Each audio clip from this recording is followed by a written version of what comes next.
வாடிய பயிரை கண்டபோதெல்லாம் வாடினேன் என்கிற இந்த வரியை படித்தாலோ அல்லது கேட்டாலோ நம்ம எல்லோரோட நினைவிற்கும் வருபவர் வள்ளலார் தான். இவரின் உண்மையான பெயர் ராமலிங்கம். ராமலிங்கம் பிறந்து 6 மாதத்திற்குள்ளாகவே இவருடைய தந்தை இறந்துறாரு. இவருடைய மூத்த அண்ணன் தான் குடும்பத்தை கவனிச்சுக்கிறாரு. இதனால இவருடைய மூத்த அண்ணனான சபாபதி பிள்ளை அவர்கள் ராமலிங்கத்தை கல்வி பயில அனுப்புறாரு. ஆனா இவருக்கு கல்வி சொல்லி தரக்கூடிய காஞ்சிபுரம் மகாவித்வானான சபாபதி முதலியார் இவனுக்கு கல்வி கற்பிக்க தன்னால முடியாது அப்படின்னு சொல்லிடுறாரு. எதனால அவருக்கு கல்வி கற்பிக்க முடியாது அப்படின்னு சொன்னாரு அப்படிங்கிறது ஒரு பெரிய சுவாரஸ்யமான தகவல். அந்த தகவலை தொடர்ந்து பார்க்கலாம். சரி, தமிழ்நாட்டுல 19ஆம் நூற்றாண்டுல வாழ்ந்த வள்ளலார் என்று சொல்லக்கூடிய ராமலிங்க அடிகளார் யாரு? இவருடைய முழு வரலாற்று பின்னணி கதை என்ன? இவரு உருவ வழிபாட்டை மறுத்து ஒளி வழிபாட்டை ஏன் முன்வைத்தாரு? போன்ற பல தகவல்களை விரிவா இந்த வீடியோல பார்க்கலாம். இந்த வீடியோவை ஸ்கிப் பண்ணாம முழுமையா பாருங்க. தமிழ்நாட்டில் சிதம்பரத்திலிருந்து 20 கிலோமீட்டர் தொலைவில் கடலூருக்கு அருகே அமைந்திருக்கக்கூடிய கிராமம் மருதூர். இந்த ஊரின் கணக்கு பிள்ளையாகவும் குழந்தைகளுக்கு பாடம் சொல்லித்தரக்கூடிய ஆசிரியராகவும் விளங்கியவர் ராமையா. இவருடைய மனைவி சின்னம்மை. ராமையா சின்னம்மை தம்பதிக்கு 5 குழந்தைகள் பிறந்தன. சபாபதி பரசுராமர் என்ற ஆண் குழந்தைகளும் உண்ணாமலை சுந்தரம்மாள் என்ற பெண் குழந்தைகளும் பிறந்தது. பிறகு 5வதாக 1823ஆம் ஆண்டு அக்டோபர் மாதம் 5ஆம் நாள் ஒரு ஆண் குழந்தை பிறந்தது. இந்த குழந்தைக்கு ராமலிங்கம் என்று பெயர் சூட்டினார்கள். ராமலிங்கம் பிறந்து 6 மாதத்திற்குள்ளாகவே அவருடைய தந்தையான ராமையா பிள்ளை அவர்கள் இறந்துடுறாரு. இதனால செய்வதறியாது தவிக்கிறாங்க சின்னம்மையார். இந்த ஊர்ல எப்படி பிழைக்கிறது அப்படின்னு தவித்த அவங்க தாய் வீட்டிற்கே போயிடலாம் அப்படின்னு நினைச்சு 1824ஆம் ஆண்டுல பிள்ளைகளை அழைச்சிக்கிட்டு சின்னக்காவனம் என்ற ஊருக்கு போயிடுறாங்க. அந்த கிராமத்துல 2 ஆண்டுகள் வாழ்ந்த பிறகு சென்னைக்கு போனா பிழைக்க வழி கிடைக்கும் அப்படின்னு சின்னையம்மையிடம் சொல்றாரு அவருடைய மூத்த மகன் சபாபதி பிள்ளை. இதனை அடுத்து 1826இல் சென்னை 7 கிணறு வீராசாமி பிள்ளை தெருவில் குடியேறாங்க. வள்ளலாரின் அண்ணன் சபாபதி பிள்ளை காஞ்சிபுரம் வித்வான் சபாபதி முதலியாரிடம் புராண கல்வியை கற்றுக்கொண்டு புராண சொற்பொழிவுகள் அதாவது பிரசங்கம் செய்து சம்பாதித்து குடும்பத்தை காப்பாற்றி வராரு. பரசுராம பிள்ளை அவருக்கு உதவியாக இருந்தாரு. 7 கிணறு பகுதியில வாழ்ந்து வந்த வள்ளலார் தன்னுடைய மூத்த சகோதரரான சபாபதியினுடைய பராமரிப்புல தான் வளர்ந்துட்டு வராரு. ராமலிங்கத்துக்கு 4 வயது இருக்கும்போது ஆரம்ப கல்வியை கற்றுக் கொடுத்தாரு அண்ணன் சபாபதி. அதற்கு பிறகு வள்ளலாருக்கு 8 வயது இருக்கும்போது தான் படித்த காஞ்சிபுரம் மகாவித்வான் சபாபதியிடம் கல்வி பயில அனுப்புறாரு. ஆனால் ராமலிங்கத்துக்கோ கல்வியில நாட்டம் இல்லை. ஆன்மீகத்துல தான் ஈடுபாடு காட்டினாரு. வகுப்பு முடிந்ததும் கந்தக்கோட்டம் சென்று முருகனை வணங்குவாராம். ஆனால் வள்ளலார் கல்வி கற்காமல் கந்தக்கோட்டம் சென்று பாடல் பாடுவதையும் தியானம் செய்வதையுமே வழக்கமாக வைத்திருந்ததை அறிந்து அடித்தும் சாப்பாடு போடாமலும் தண்டித்தாரு அவருடைய அண்ணன்.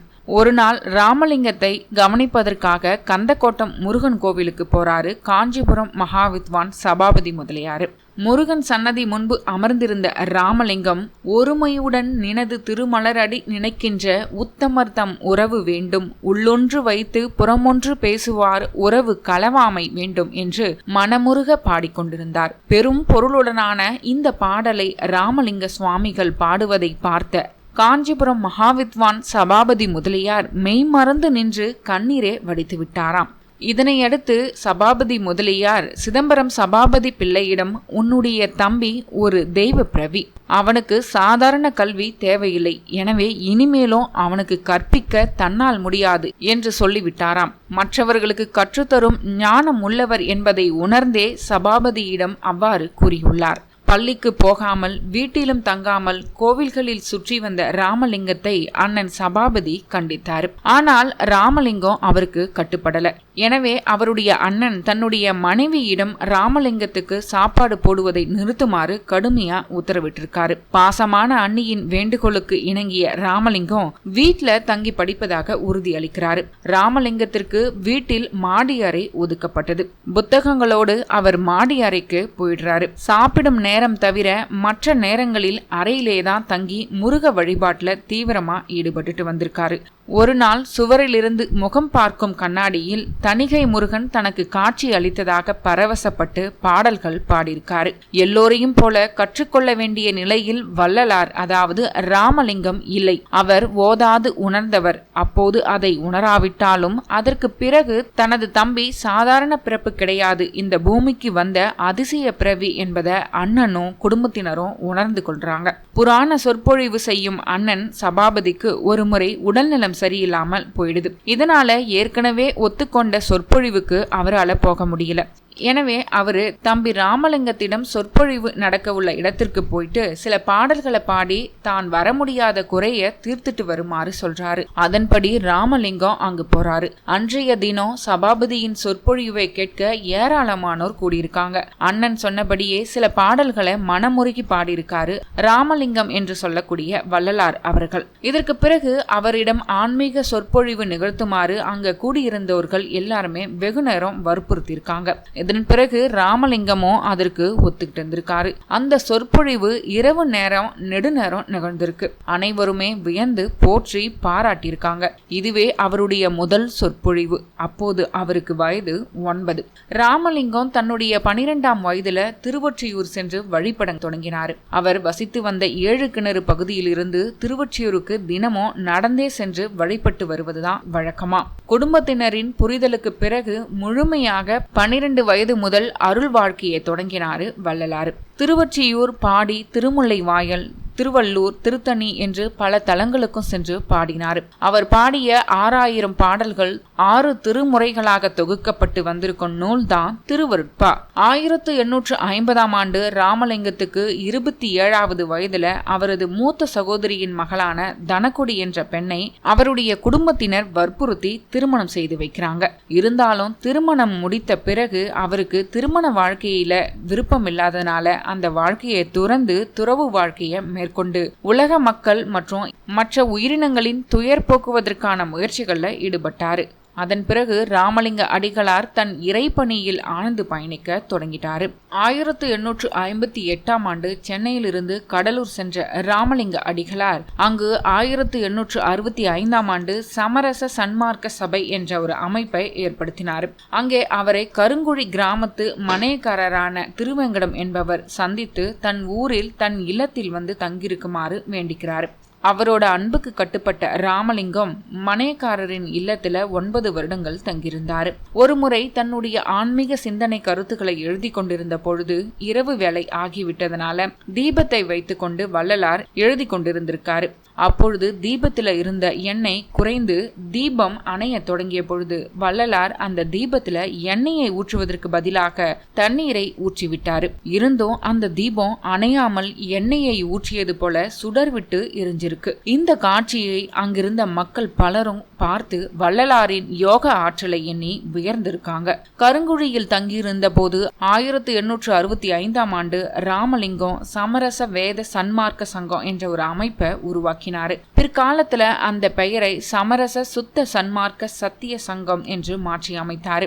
இதன் மூலம் மக்களுக்கு கடவுள் ஒருவரே, அவர் ஜோதி வடிவானவர், ஜீவகாருண்யம், பிற உயிர்களின் பசி போக்குதல், சாதி சமய வேறுபாடுகள் அற்ற சமுதாயத்தை உருவாக்குவது போன்ற கொள்கைகளை பரப்பி வந்தார். கடவுள் ஒருவரே, அவர் அருட்பெருஞ்சோதியர். உயிர் பலி கூடாது, புலால் உண்ணக்கூடாது, ஏழைகளின் பசி தவிர்த்தல் ஆகிய ஜீவகாருண்ய ஒழுக்கமே பேரின்ப வீட்டின் திறவுகோல். சாதி சமய முதலிய எவ்வித வேறுபாடும் கூடாது. எந்த உயிரையும் தம் உயிர் போல் எண்ண வேண்டும்.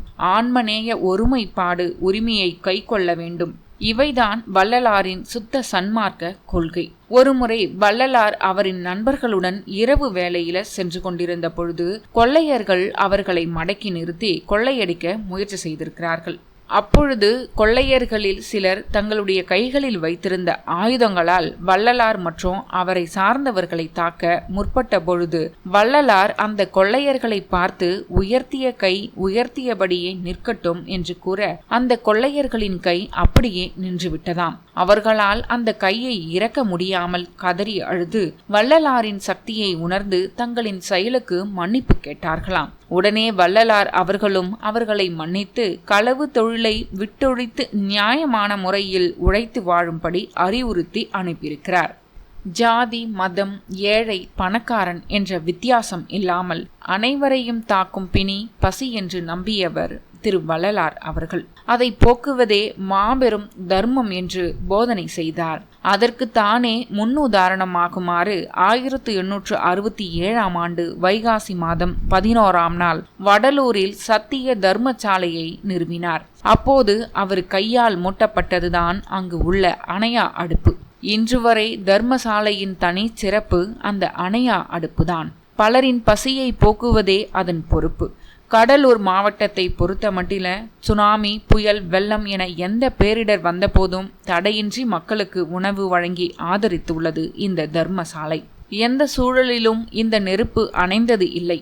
இங்கு தினமும் 3 வேளை சமைக்கப்பட்டு ஒவ்வொரு வேளைக்கும் ஆயிரக்கணக்கானோருக்கு அன்னதானம் வழங்கப்பட்டு வருகிறது. உலகத்துல தர்மம் உள்ளவரை இந்த அடுப்பு அணையாது, இந்த அடுப்பு உள்ளவரை தர்மம் அணையாது என்று வள்ளலார் சொன்னது போலவே தர்மத்தின் துணையால் அணையாமல் தொடர்ந்து எரிந்து கொண்டிருக்கிறது. ஏழைகளுக்கு சோறு கொடுக்கும் இந்த அடுப்பு.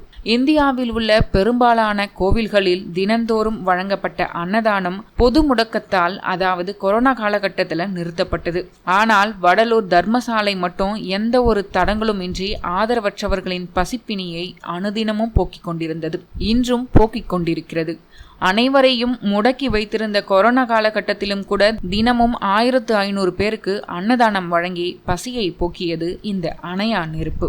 156 ஆண்டுகளாக அந்த நம்பிக்கையை காப்பாற்ற எரிந்து கொண்டே இருக்கிறது வள்ளலார் ஏற்றி வைத்த அடுப்பு.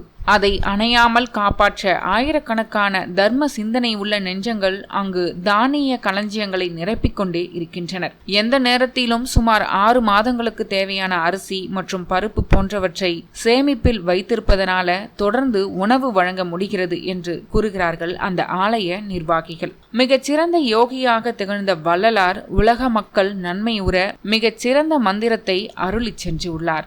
இறைவன் ஜோதி வடிவானவர் மற்றும் ஜீவ காருண்யம் ஆகிய இரண்டும் தன்னுடைய தலையாய கொள்கைகளாக கடைபிடித்து வந்த வள்ளல் பெருமான் அந்த 2 வார்த்தைகளை மக்களுக்கு எப்போதும் நினைவு கூறத்தக்க வகையில இந்த அற்புதமான மந்திரத்தை இயற்றியுள்ளார். அருட்பெருஞ்சோதி அருட்பெருஞ்சோதி தனிப்பெருங்கருணை அருட்பெருஞ்சோதி என்பதே வள்ளல் பெருமான் உலக மக்களுக்காக அளித்த மிகச்சிறந்த மந்திரம்.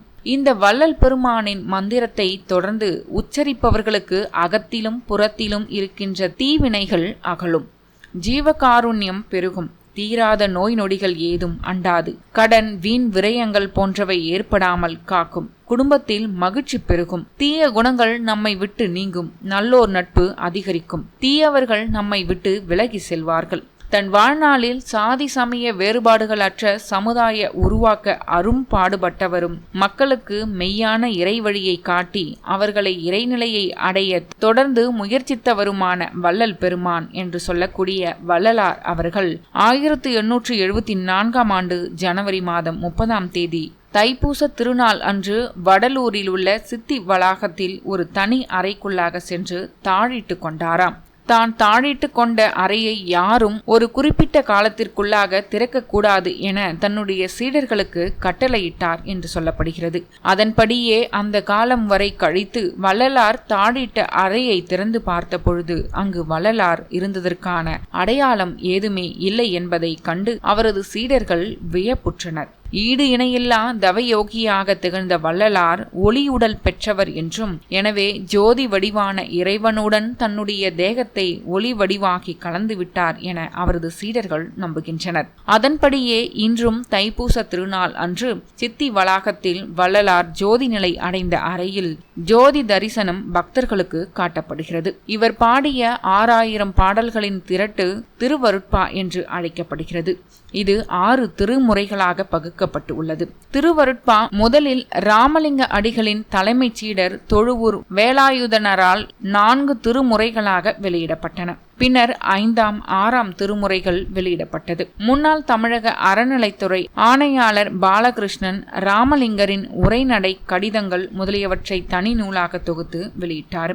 இந்திய அரசு வள்ளலார் அவர்களின் சேவையை கருத்தில் கொண்டு 2007ஆம் ஆண்டு ஆகஸ்ட் 17இல் அஞ்சல் தலை வெளியிட்டு சிறப்பித்திருந்தது என்பது குறிப்பிடத்தக்கது.